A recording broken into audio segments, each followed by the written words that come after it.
રાજગરાનો શીરો બનાવશું. આ ખાંડ છે, આ ઘી છે, આ બદામ છે અને આ પાણી લીધું છે. અને દૂધ લેવું હોય તો લેવાય. આ ઉપવાસમાં ખવાય ને એમને મેં ખાવું હોય તો ખવાય, પણ ખાસ તો ઉપવાસ માટે જ છે. હવે આપણે ગેસ ચાલુ કરશું. હવે એમાં ઘી નાખશું.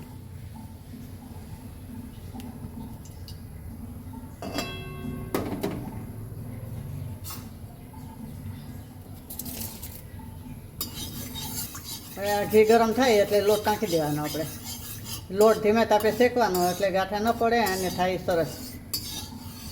થોડી વાર લાગે ધીમે તાપે શેકીએ એટલે. એક જ હાથ દેખાડી દે. ચાલો અમારી બેન આવી એટલે જરાક અવાજ થાય હોય, એ કાંઈ કામ હોય એટલે પાછી બોલે.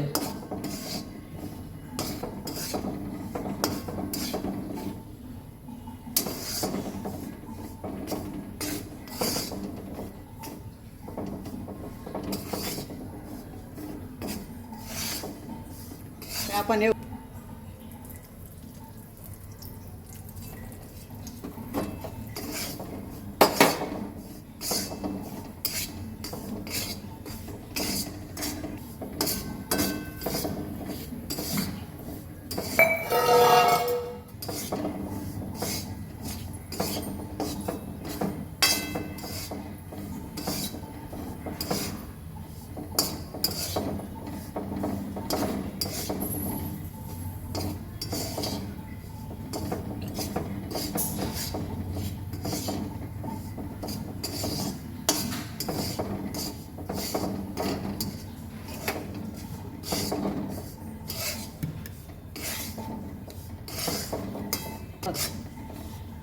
હાલો હવે આપણે રાજગરાનો શીરો થઈ જાય એવો છે.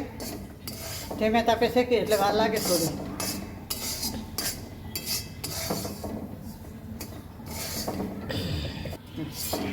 હવે આપણે આ લોટ શેકાઈ ગયો છે, પાણી નાખી દઈશું. એક વાટકો પાણી છે ને એક વાટકો લોટ.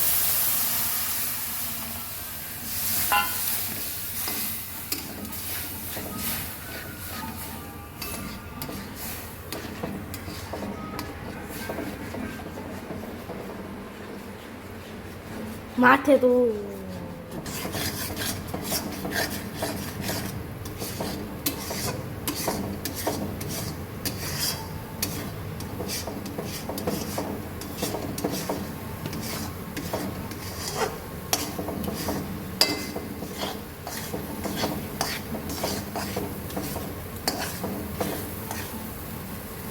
હવે આપણે ખાંડ નાખી દઈશું.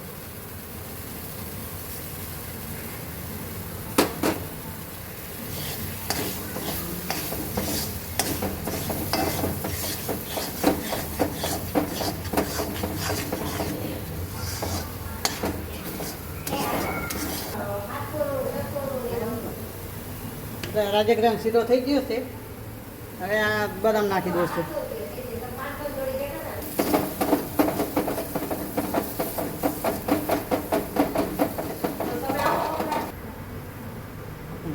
હવે આ શીરો થઈ ગયો છે. આપણે હવે સોલ કરશું. જય માતાજી. આપણો આ રાજગરાનો શીરો તૈયાર છે. શેર કરજો, લાઈક કરજો અને સબસ્ક્રાઈબ કરજો. અને બે લાઇકન દબાવવાનું ના ભૂલતા. કમેન્ટ કરીને કહેજો તમને શીરો કેવો લાગ્યો. જય માતાજી.